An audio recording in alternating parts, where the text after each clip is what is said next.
Assalamualaikum warahmatullahi wabarakatuh. Sahabat setia Islamic Insights yang budiman, ente like dan subscribe, ana doakan masuk surga.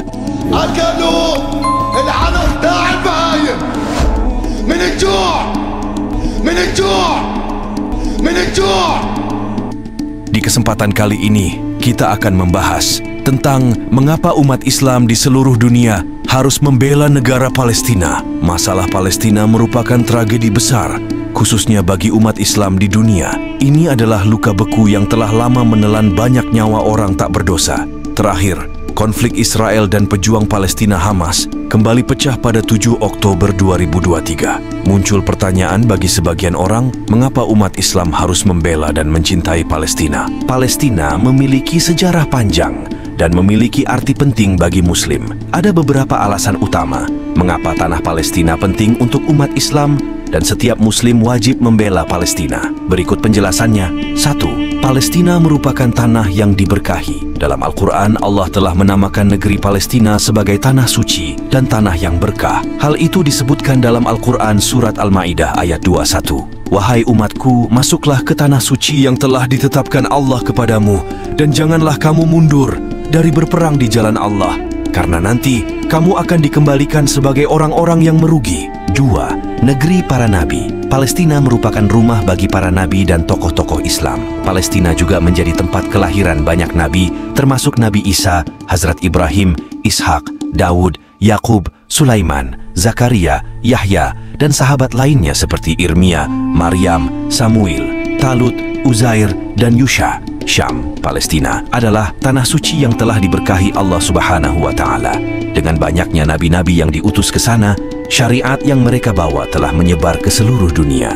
Tanah ini dikaruniai kesuburan, pepohonan, dan sungai-sungai yang melimpah, sehingga kebaikan dunia dan akhirat seolah-olah ada di dalamnya. 3. Masjid Al-Aqsa di Palestina merupakan kiblat pertama umat Islam. Palestina adalah rumah bagi salah satu masjid suci dalam Islam, yaitu Masjid Al-Aqsa. Masjid Al-Aqsa merupakan situs tersuci ketiga dalam Islam. Selain itu juga perlu diketahui bahwa Masjid Al-Aqsa adalah kiblat pertama bagi umat Islam. Sebelum Makkah, Allah Subhanahu wa Ta'ala berfirman, Al-Quran Surat Al-Baqarah ayat 143, kami tidak menetapkan kiblat Baitul Maqdis yang dahulu kamu berkiblat kepadanya, kecuali agar kami mengetahui dalam kenyataan siapa yang mengikuti Rasul dan siapa yang berbalik ke belakang. Sesungguhnya pemindahan kiblat itu sangat berat, kecuali bagi orang yang telah diberi petunjuk oleh Allah. 4. Akhir perjalanan Isra Mi'raj Nabi Muhammad. Palestina merupakan tempat perjalanan malam ajaib Nabi Muhammad Shallallahu Alaihi Wasallam. Hal ini dijelaskan dalam Al-Quran Surah Al-Isra ayat 1. Maha suci dia yang membawa hambanya pada malam hari dari Masjid Al-Haram, Mekah, ke Masjid Al-Aqsa, Palestina, yang lingkungannya telah kami berkahi untuk menunjukkan kepadanya tanda-tanda kami. Sesungguhnya dia maha mendengar lagi, maha melihat. 5. Tempat yang disunahkan untuk dikunjungi. Melansir dari laman Antara, selain Masjidil Haram dan Masjid Nabawi, umat Islam juga disunahkan untuk mengunjungi Masjid Al-Aqsa di Palestina. Disebutkan bahwa salat di Masjidil Haram pahalanya 100.000 kali lipat dibanding di tempat lain. Salat di Masjid Nabawi 1.000 kali lipat dibanding tempat lain, dan di Masjidil Aqsa 500 kali lipat dibanding tempat lain. 6. Tempat turunnya Dajjal dan Nabi Isa. Palestina adalah tanah tempat Nabi Isa alaihissalam akan mengalahkan Dajjal, sang antikristus, seperti yang diriwayatkan dalam Mu'adz ibn Jabal. Nabi Isa bersabda, kemakmuran Yerusalem akan terjadi ketika Yatsrib hancur. Kehancuran Yatsrib akan terjadi ketika perang besar terjadi. Pecahnya perang besar akan terjadi pada saat penaklukan Konstantinopel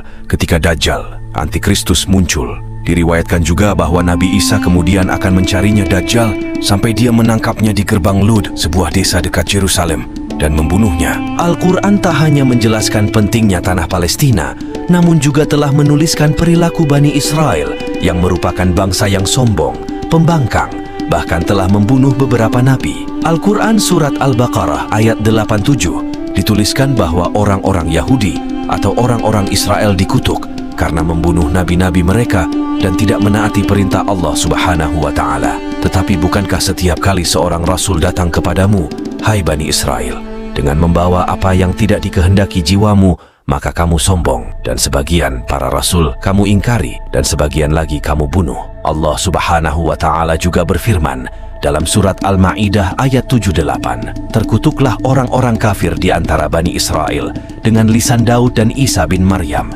Itu karena mereka tidak taat dan terbiasa melanggar. Semoga cahaya harapan selalu menyinari rakyat Palestina dalam setiap langkah mereka. Amin ya Allah. Wallahu a'lam bishawab. Semoga informasi ini bermanfaat untuk kita semua. Jangan lupa untuk like, subscribe, dan share video ini kepada teman-teman dan keluarga. Sampai jumpa di video selanjutnya. Wassalamualaikum warahmatullahi wabarakatuh.